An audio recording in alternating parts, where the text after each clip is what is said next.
to our town hall. Oh, sorry.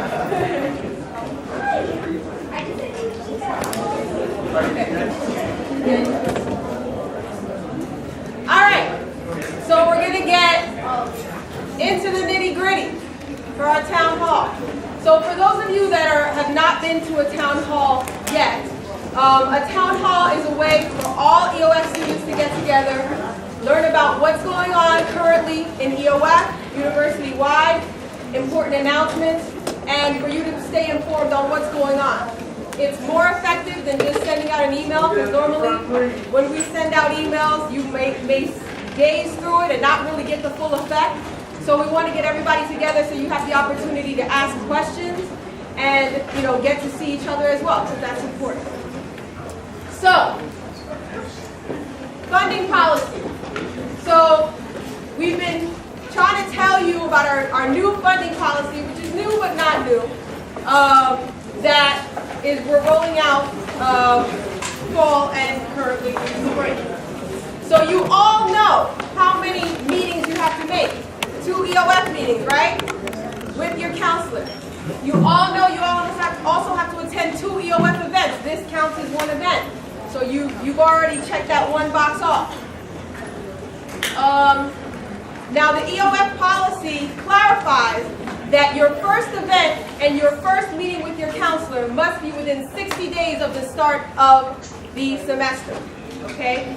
So you can't wait until the end of the semester to get all your meetings and all your schedules in. We want to make sure that we see you. So the first one has to be within 60 days. So you've already checked one box just by being here. If you haven't met with your EOF counselor as of this point, we suggest that you make that first appointment now. Don't wait, because otherwise at that 6-day mark, everybody's going to be scrambling. You might not get an appointment. And if you don't get an appointment, what happens is you get an infraction.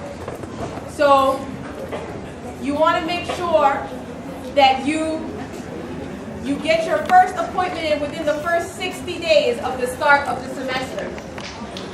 As an EOF student, it's a requirement that you be full-time. So you must be a full-time student in order to be an EOF student.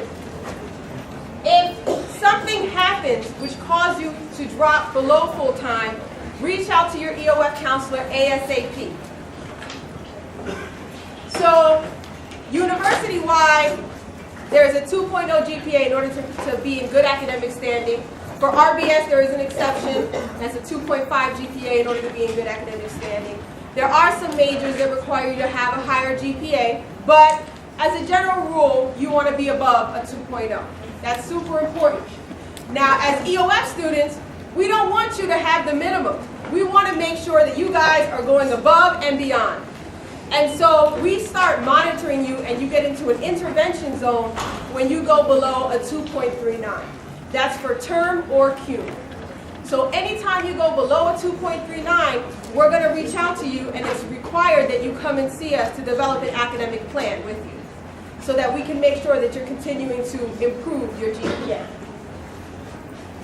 There could be additional requirements that are assigned based on your GPA, because if you're not doing well, there might be additional things that we want to plan with you to do to improve upon your GPA. So just make sure that number one, you're meeting your first EOF event within what? 60 days. 60 days. You guys come down and have a seat. There's chairs down here. So within the first 60 days, make sure you make that appointment. If you fall below the 2.39, then you must make sure you meet with your advisor. Your advisor will send you an email and say, hey, I need to meet with you at the beginning of the semester. And you need to make sure you come and develop that academic plan. And that's also a part of the contract. There was a question. We're going to talk about that. So I'll address that right now just so everybody knows. If you haven't attended an EOF event before or an EOF Town Hall, an evaluation will be given at the end. That evaluation must be given in order for you to get a credit for today's event. So make sure you complete that evaluation. I'm going to show that to you at the end. All right, so infractions. This part is a little unclear for some of you, so we want to make sure that we make it really clear so you guys understand. So in order to be an EOF student, there's things that are required for us as a program. And as a program, in order to continue to provide all these services, you need to make sure that you're taking advantage of the services. And so that's the reason why this policy is in place, because we have our part that we're required to do, and you have your part as EOF students that you're required to do as being a part of the EOF program. So, the infractions. Infractions are, by definition, acts of noncompliance with the funding policy as stated in the previous slide. So, you will receive, or hopefully you will not receive, but if you do have an infraction, you have 3 chances before your funding is removed, okay? So, infraction examples. Students who have not met with their counselor or have attended 1 meeting within the first 60 days. So that's why it's really important that you make that time out to make your appointment with your EOF counselor or attend an EOF event. Students who have not met with their counselor at least twice by the end of the semester. This one is pretty straightforward. Students who have a 2.39 CUM or 1.99 term GPA and have not signed their EOF academic contracts in the first 30 days. So as I stated, if you fall below this intervention zone, we want to make sure we're meeting with you. We want to help you improve. And so you're required to come in and have that discussion with us within the first 30 days of the semester. Students who have 2 or more unexcused absence from their mandatory support classes or tutoring sessions. So this is an example of something that could be added on if your GPA falls into that guideline. So these are all examples. There are other things that could give you infractions, and the full policy is located on our Blackboard page. If you do not have access to our Blackboard page, make sure you come speak to me later so that I can make sure that you're added to that.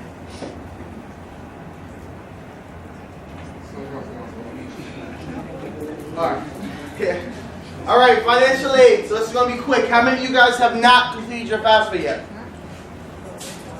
Priority deadline for Rutgers students was back in January 15th. That date was pushed for a reason. Prioritization is given to students who comply in timely manners. That FAFSA has been open for upcoming fall 18, spring 19 since October 1st. There's no reason why you should have not completed your FAFSA unless you have an extenuating circumstance, because none of you have come to me. I'm presuming that none of you guys have that. So, FAFSA was the first step. HESA questions, meaning NJ FAM, should open up around March time. You have to complete those additional questions. All of you may have gotten blasts from me, emails saying you're about to lose your funding, trying to freak you out to come and see me, or to make sure you're in good compliance, because some of your classmates have lost their aid because of not filling out paperwork in a timely manner. Now, I don't know about you guys, but your tag grant's about $4,800 maximum, your Pell's about $29, and then your EOF. So, if you're about to lose $5,000, I don't know how y'all got that sitting in the bank, but I don't, to pay for your tuition. Right? So make sure you please meet the deadline. If you have any questions with the FAFSA, the overall deadline is April 15th. I put that date earlier than what the required state is because there's no reason why it should not be done already. Because this is guaranteeing your funding flows. Right? If you have any follow with HESA, anything like that, they pull from that date, so it needs to get done. If you have any questions, you guys should all have my contact information. You should know where my office is. It's the first door across from Dean Byers. Withdrawal process. A lot of students tend to not understand that there's a formalized withdrawal process. If something's happening during the semester, if you have life things going on, whatever it may be, your first line of defense is us, your EOF family, your counselors, myself, whoever it may be. Right? So there's a formalized withdrawal process. You can't just stop going to class and think you're good. Right? Because not properly withdrawing may not only have you lose funds, it may have you owe funds, up to 50% of your tuition for that semester back to Rutgers. And you will not be allowed to register, and that may go to collections, etc., if you owe that balance. Example in play. You know what? Something happened to you, medical, something with family, you cannot attend past November for the fall, say, right? We get that. Things happen. Hence why you have to communicate and talk to us. Talk to your counselor, talk to me, whoever you feel comfortable with, as long as you let someone know. If you don't communicate, we don't know, right? Without properly withdrawing, without properly doing that, you will owe the university money, and there's nothing at that point that we can do to fight for you, right? You may be at risk of losing financial support, and you have to talk to your counselor. We know the proper channels, we know the proper ways, whatever may be going. Don't worry about the dates or times. Make sure you come see us because we don't want to see you not be able to register because you owe balance because you didn't properly withdraw. Right? Example in play. Say you do go to class. Say you just, your mind's not in it. Say you do horribly. Right? You got like a 0.1 GPA for the semester. Right? It happens. We understand that. That's life. You have to communicate before we reach out. Be proactive. Because if not, the university, when financial aid starts reviewing it, they're like, yo, this person probably didn't even go to class. They did an unofficial withdrawal, hence why you owe money. Right? We don't want that to happen. You need to talk to us. That's the withdrawal process. Full-time status. Like Ms. S said, you have to be maintaining 12 credits or more to be a full-time Rutgers student. And for example, in order for your full financial aid package to be covered, you have to be registered for at least 12 credits attempting that. Now, say you withdraw, say something happens, whatever it may be, you registered and attempted 12 credits. If anything happens that drops you below that, say something going on, you got a full-time job, something's going on with family, you can only take 9 credits, 6 credits. You have to identify and talk to your counselor, who will then talk to me so we can talk about options for funding. If you do not do that, you face the risk of losing financial aid. Once again, none of you want to lose free money. None of us do. Right? There's a reason why we're stressing this because it's happened to your classmates. Right? I don't want to see it happen to you. I know for a fact I make myself accessible. So please make sure that when it comes to full-time status, anything that you even think about going under 12 credits that may be happening, you have to identify it with your counselor and then we'll go from there. All right, are there any questions about withdrawing, about your FAFSA, financial aid, full-time status, anything like that at this point? Nah? All right, good, we're flowing.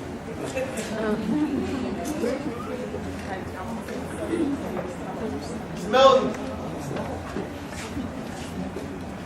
Guys, I want to really reiterate. We have rules and policies set by the state, which we have laid out for you. You are required to come by and visit. We're looking for 2 or 3, depending upon your personal situations, to visit us. 2 or 3 visits, depending upon your personal situation. I want to tell you, for me, I'm very serious. I will put you on my tissue list if you haven't been by.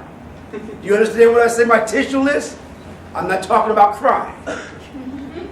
The other portion of the tissue list. My list. All right? If you're not by, your name is on the list. Your name is on the list. So, make that happen within the next two weeks. Graduation. Our mission is to drive towards graduation with the push to perfection for you to be the best that you can be. We're talking about you must apply for graduation. And you apply for graduation and you go through the schools that you represent and of course the Office of Academic Services. You can do it online, of course, but face-to-face is always best. So we encourage that you do that as soon as possible. You see the dates here? Some of you may be in this room. We've also sent out an email recently. We're trying to determine who's graduating December, May, and the summer. Respond to the email, please. Read our emails. Number 1, read the emails and respond appropriately. We're planning a special assignment for this year's graduation class. And for those who plan to be a part of it, we'd like to make sure that you're included in that special services that we're developing. Of course, you heard about part-time funding. We do not encourage part-time students, but should that be the case, make sure you speak to your counselor. If you're graduating, Mr. Carter. Yeah. Well, for part-time students anyway, we don't encourage it. But for graduating seniors, there is funding out there as well. So we will do the best that we can to accommodate you through that process. Summer reimbursements. You know, we assist you. You must register for the summer. We will assist you in partial funds anywhere between $300 and $600 for the summer. If you're in good standing with your counselor, again, Good standing is always the bottom line. Y'all know what good standing means? Okay. If you're not in good standings, you won't get those extra services that we look for good standing students to participate in.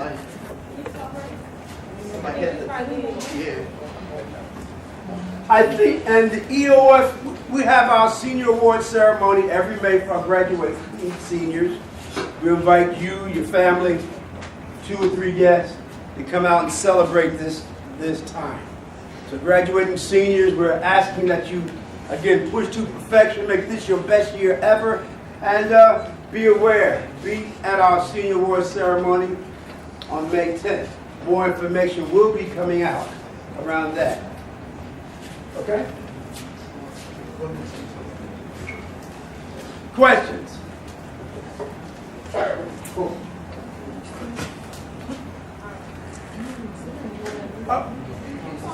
I did hit summary reimbursement already.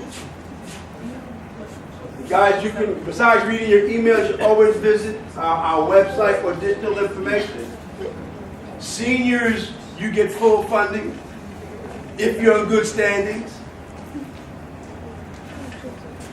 Requirements, you got them all right here, guys. C or better, you know what it is.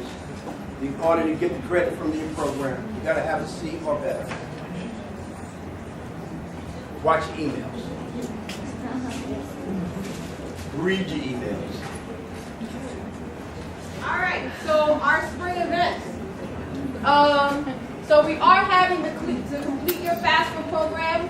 That's going to be on the 12th of February. Mr. Benny is going to be available for students that have not completed their FAFSA and you need help going through the process. He is going to have that workshop on the 12th. Then on the 12th and the 14th, we have our graduate student panel. So Mr. Milton, I'm sorry. So on the 12th and the 14th, we're going to have our graduate student panel. Mr. Milton, he's in charge of it, so you can say a few words. Some of you have already received. We have flyers that are being distributed even now regarding the graduate and professional school. Who's going to graduate or professional school? Raise your hand. Okay. Good hands. Who thinks they might go? Trying to get more hands up. The issue is planning for graduate or professional school starts now. Freshmen through seniors, now's the time to get engaged. On the 12th and the 14th of next month, we're having a graduate school panel discussion. We have several schools that are, get someone to help you do that, man. Get someone else to help you. Flyers are coming around. I need for you to RSVP and let me know what dates you will be participating in the program. But I need for you to respond, let me know who's coming. Graduate school is critical. And the time for preparing for graduate school is now. Flyers are coming out, and you'll see more in the upcoming days. So a quick note about the graduate school student panel. You'll note that there's 2 days, the 14th and the 12th.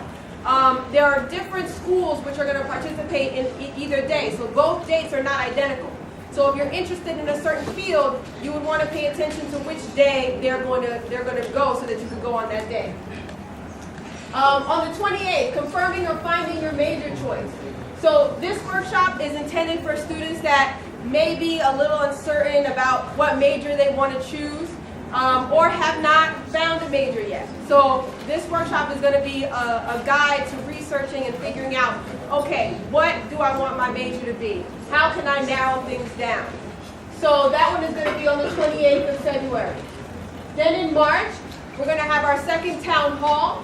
So that's going to be on the 7th. On the 21st, run registration. It's going to be time to register again in March.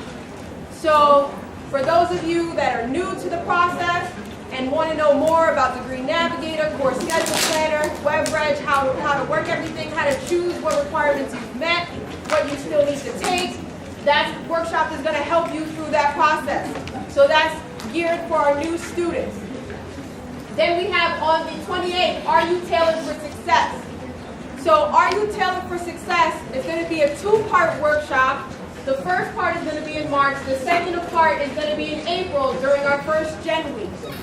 And the Are You Tailored for Success is going to be talking about professional skills that you will need in order to be successful in the workplace.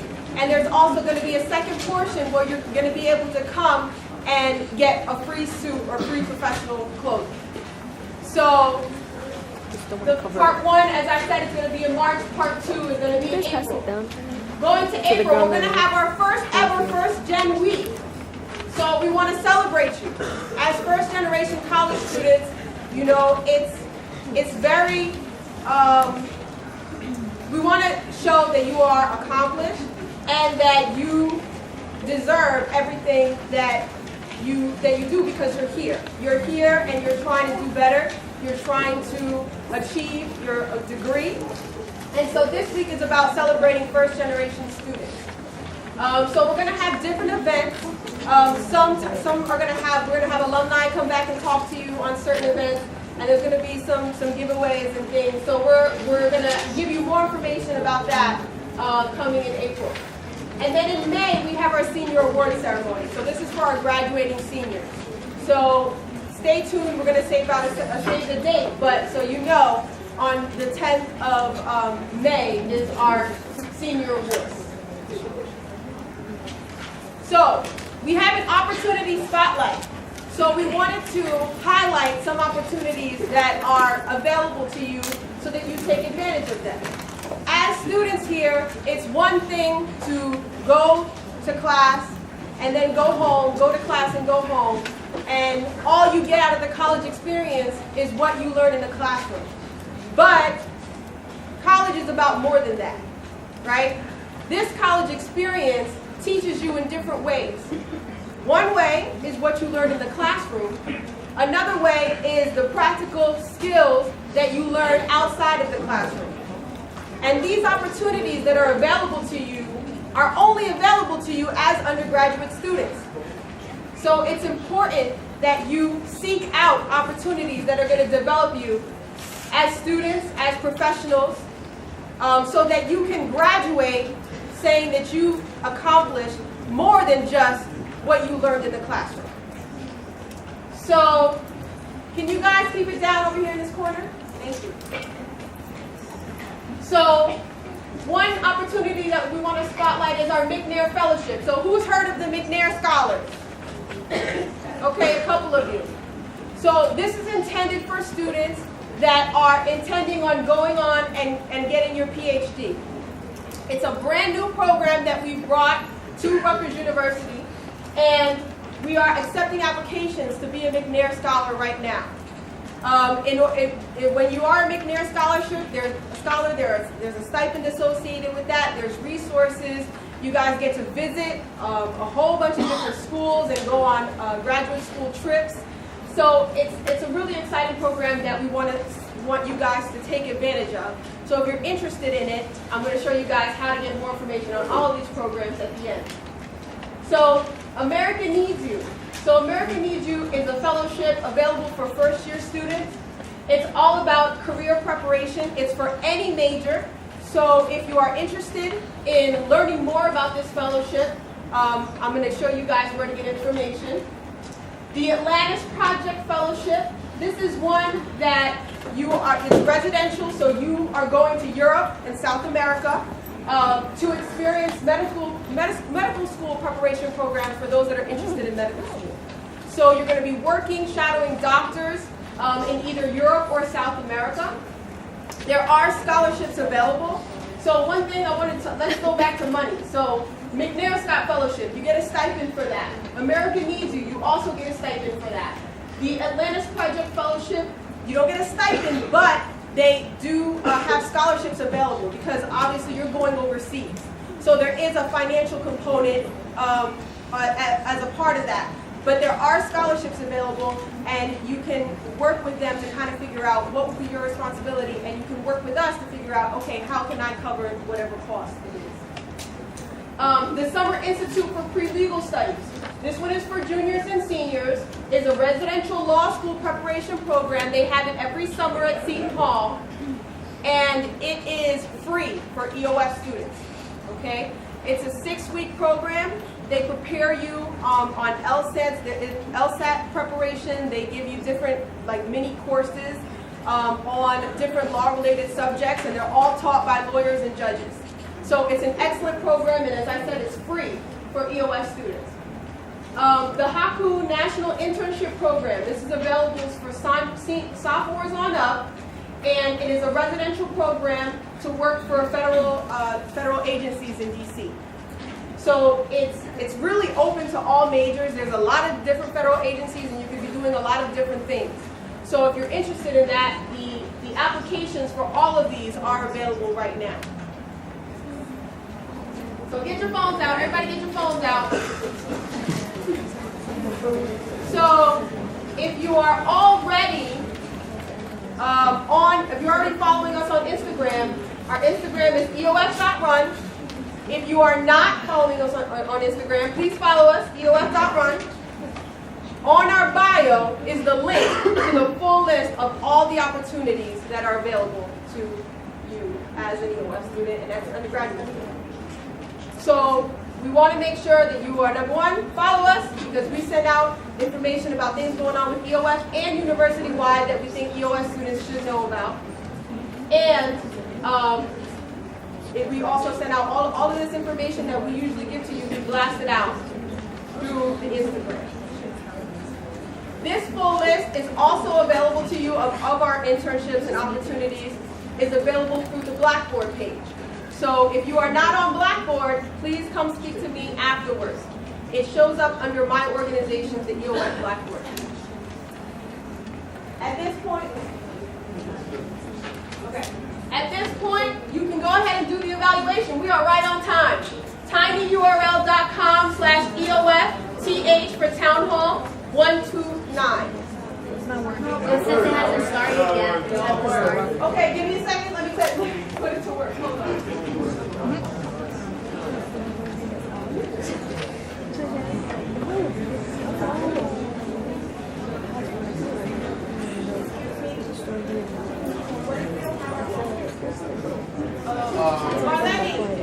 Oh, she has it. There's a hard copy, right? If you don't have the folder or form of technology, we have a hard copy, so we grab a hard copy. Also, guys, I need for you to RSVP for which of the programs, which one of the workshops that you are planning to attend. RSVP. Oh, I'm sorry. Mind you, hard copies are if we do not have technology available. It's the same exact thing that you're doing online. Oh my gosh, yesterday, last night. All right, it is available. All right, the link is working. The link is available. I don't know. Refresh. You guys refresh? Pass this hard copy out to everybody.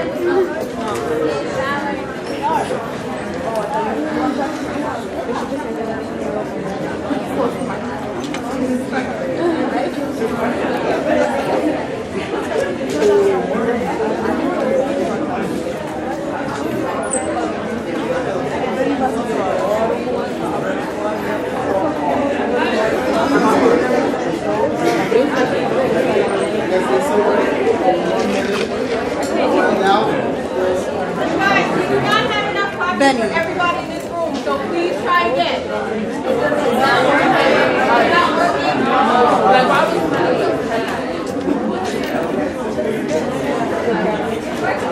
It's working now. We have confirmation. Yes, it's working.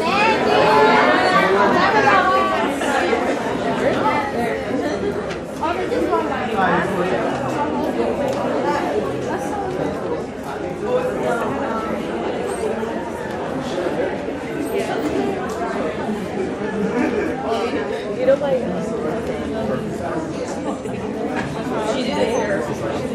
Shayla, are you okay?